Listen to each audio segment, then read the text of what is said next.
में गोपी बीच बीच माधव। दो दो गोपियां हैं, बीच में माधव हैं।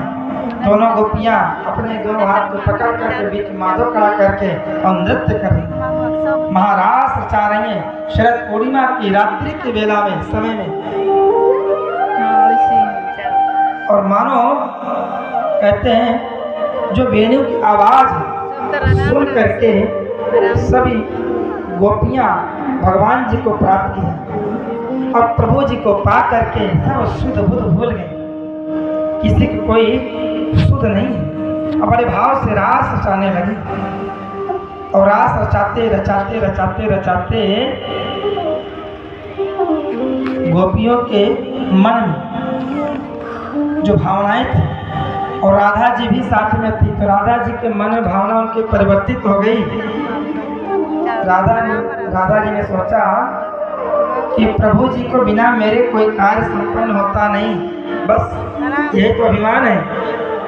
ये बात अगर मन में कोई सोच ले मेरे बिना का काम नहीं होता, तो मान के चलिए उसके मन में अभिमान आ गया।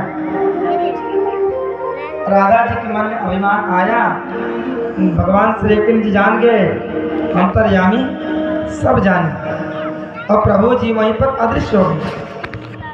और जब हमारे गोविंद अदृश्य हो गए तो राधा ने गोविंद को नहीं देखा तो रोने लगे।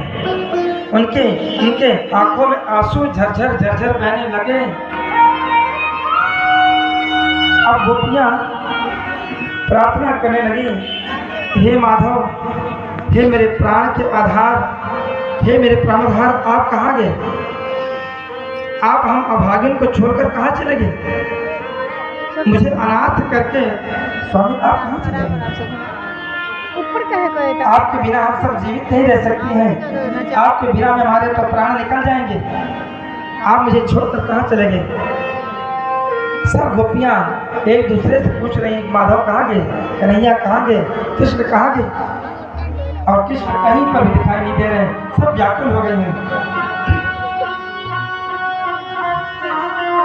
और सब गोपियों ने मिलकर के गोविंद की बड़ी सुंदर स्तुति गाने लगी, गीत गाने लगी। जयति तेतिकं जमुना ब्रज शयत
Hallelujah.